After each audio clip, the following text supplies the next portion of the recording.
Welcome, South Florence community listeners, to the first installment of our What's Bruin podcast, where we explore a variety of topics related to South Florence High School. I'm Liz Collins. And I'm Lindsay Bibler.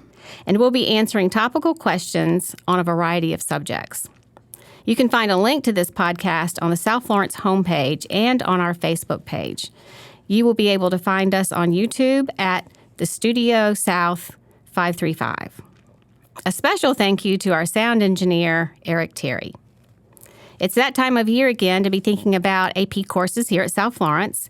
Joining us is South Florence Guidance Counselor for AP, Grayson Norwood, who we consider our resident AP expert. We also have a couple of AP students with us here today, Jordan Cooper, DeMarco Cunningham, Haley McManus, and Kat Putnam. Let's start with the basics. What is AP? What does that mean, Mrs. Bibler? So AP courses are actually created by College Board, the same people who do SAT, and AP means Advanced Placement. So these are high school courses that are written with college level standards. It's a really great transition from your high school level work up to college level work. Every AP course will have an exam at the end of the year. And whatever score you get on that exam determines whether you will earn a credit that will transfer to college when you graduate. As the student body may know, if they checked their email, we sent out a Google form this week to rising sophomores, juniors, and seniors to gather data on what classes are of interest to them. So, what classes are offered, Mrs. Norwood? So we're offering AP Calc with Miss Bibler, AB, and BC. Pre-Cal is going to be honors or GT, but you're going to have the option to earn the AP credit by taking the test at the end of the second semester or whenever the class is done. AP Comparative Government with Miss Collins, U.S. Government with Miss Collins, AP U.S. History with Miss Cooper, AP Psych with Mr. Randall, AP Macro with Coach Gray, AP Bio, that's all year with Miss Harley, AP Spanish with Mr. Zamudio, and AP Art and Design with Miss Hera. In that Google form, we asked students to submit any questions they might have about AP. For any student who knows a little about AP, but not a lot, the term immediately makes students scared of the workload. Jordan, can you speak to that issue? I'm not going to lie that it's a lot of work, but you also have a lot of students in the class with you who are taking the same class you are that can help kind of make it easier, and it helps you navigate the whole class entirely. Another question students asked was, how do these courses transfer to colleges and universities? What credit will I get for these courses, Mrs. Bibler? So this is how the credits work. Your score of a 3, 4, or 5 on the AP exam earns you college credit for AP courses. But of course, it can vary from course to course. For instance, for my exam, the AP Calculus BC exam, if you earn a 3, 4, or 5, you're actually going to get 2 college credits at most universities. It's like a Calc 101 and a Calc 102. Some universities will only accept 4s and 5s. So that's usually some smaller schools or maybe more rigorous schools. And you just need to be sure to check the website for the university that you're attending to be sure. How can I join AP classes, and will I need to change my whole schedule for these classes? That was a question we saw a good bit of. Ms. Norwood? Yeah, so by now you've already had your IGP, so a lot of you guys have probably let us know as counselors if you wanted to take an AP course, but if you're still interested in it, you can come see any of us and we can add those to your schedule. That's not a big deal. You won't need to make any additional changes to your schedule to take these, especially if you let your counselor know as soon as possible that you want to take them. So one of the questions we got was, are there any pre-AP classes that we have to take before we can take the AP class? For example, we took pre-AP class before human geography and then the AP class. Ms. Bibler? Yeah, so again, this varies from course to course. I can speak about my classes with AP Calculus A, B, and BC. You do have to have a prerequisite course. So you would sign up for Differential Calculus Honors in the fall, And then the spring semester, you would go to your AP level course of Calculus AB or Calculus BC. But really, it's taught in one fluid course. It's not going to feel like two separate courses. Only two other courses actually require a full unit of study, and that's a whole year. And that's AP U.S. History and AP Biology. So the Calculus, AP U.S. History, AP Biology are year-long. The rest of the AP courses that we currently offer are semester length, and they are taught in the spring semester only. Can rising 10th graders take AP Pre-Cal next year if we're not old enough for Algebra 2? So somebody's worried about, I guess, where that's going to fit. Yeah, so really it's not as much an age thing as what courses you've already taken. Pre-calculus sort of has a unique situation. Because of some state restrictions, we are not allowed to offer an AP level course on pre-calculus. However, because the standards for the AP pre-calculus are so similar to our South Carolina standards, Florence 1 has graciously offered to pay for any student who wants to try the exam and attempt to earn college credit from taking pre-calculus honors. So you're taking an honors course, but you can still get college credit. So just to make sure you understand, your class will be labeled as pre-calculus honors, but you still can earn that college credit from scoring a 3, 4, or 5 on the new exam. In order to be ready just for pre-calculus honors in general, you're going to have to take Algebra 1 honors, and then you would take Geometry honors, and then you would take Algebra 2 honors. And after that, you can take pre-calculus honors. And then after that, you can take AP Calculus. Awesome. Ms. Norwood, the question we've been getting from a lot of students is, what are the requirements to take AP? And I think what we really want to know is, what are the factors that we should be considering, or what should students be thinking about if they're on the fence about taking AP? Well, kind of like Jordan said, it's going to be a little bit more than your normal, than average workload, especially, in school and even at home. So you have to be prepared for that. You need to be at school with regular attendance. That's especially key. AP, if you struggle with attendance, AP is probably not for you, because you don't need to miss too many days, because the pace of the class is so much different. You should be making good grades, and you should be looking for a challenge. This is not a class that's going to be supernaturally easy. You're going to have to work, but it's definitely doable if you are great at coming to school and you care deeply about your grades. Some students have chosen both or all three of the offerings for the rising sophomores. I've noticed on the forms for rising juniors and seniors that some students are choosing at least 3 courses. From a guidance standpoint, how is that going to work? Just don't bite off more than you can chew, essentially. I think you get in this mindset that you have to take all these honors and AP courses, and sometimes maybe if you make a C in an AP course, a college won't look as fondly upon that as if you took maybe an honors course and made a B or an A. So maybe just take one at a time, especially initially if you haven't taken an AP course before, and then kind of evaluate where you stand in that class, and then maybe the following year pick up a dual enrollment and pick up an AP together and see how you do with that kind of stuff. And we know that some of our students are extremely ambitious, and so some of them are working in CNA programs, some are in the aviation programs, but they still want to take an AP course. That's kind of a challenge. It can be a challenge for sure. I mean, we run into that in counseling a lot. You want to try and do all that you can do in high school, and I totally get that, and I'm here for that. And sometimes it doesn't work out, but a lot of the times we can make it work. For example, with CNA, maybe you don't go in the morning because a lot of AP classes are offered in the morning. You can try to go in the afternoon. As far as scheduling with the Advantage Academy, we have 2 separate schedules, and when they do something concretely and we do something concretely, it might conflict. So you might have to make a decision, but a lot of the times you get to do what you want to do. That's good to know. Thanks. A question that came up for one of our rising seniors is, does taking AP classes my senior year after I submit my college application still go toward credits in college? Ms. Bibler? Yeah, so yes, it does. You're going to get your results for your AP exams around July 5th.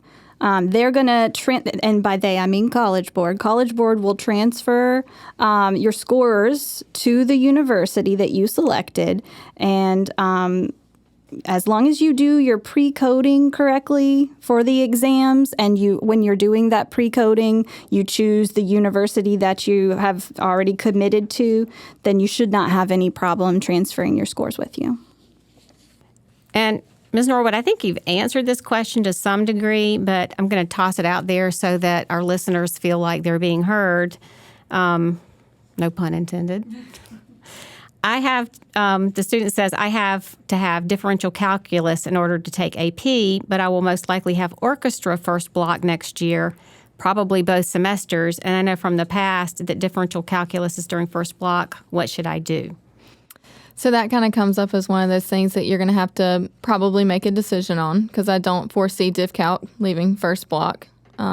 Ms. Bibler? I mean, I don't request it for any certain time. It's just that I always seem to get put first block. I think primarily it's because I have mostly seniors. And I mean, yeah, they're going to put senior classes first or second block. Yes. And I do usually request fourth period planning so that I can tutor my seniors when they have early dismissal. So it's just limited places you can put these one block courses. It is, yeah. So unfortunately, in a situation like that, you may have to make a decision. But most of the time, like I said, it's not typically like that. You can usually do kind of what you want to do. And if you need to pick up another math, maybe you pick up Prob and Stat if this is an incoming senior, and you can take a different AP Calc or AP class in the spring that doesn't conflict with orchestra or any fine arts. So how many AP classes can a student or should a student take per year? I think we'd benefit from hearing from some of the students who are with us. What are their thoughts about taking numerous AP courses? Haley? Okay, yeah, it's definitely a challenge, but it is very doable. I'm currently taking AP Government and AP Psych, and I have been able to maintain an A in both of those classes for the first quarter of the second semester.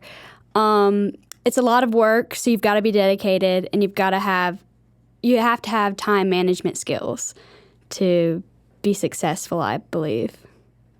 I totally agree with that. I know for a fact, Haley, my classmate in AP Government and Politics, it can be hard, but you have to be dedicated, like she said, and you just have to put one foot forward at a time, because I know for a fact you're not going to get it overnight. It's a time-consuming process, but you just have to put in the hard work and dedication into it, and it will pay off.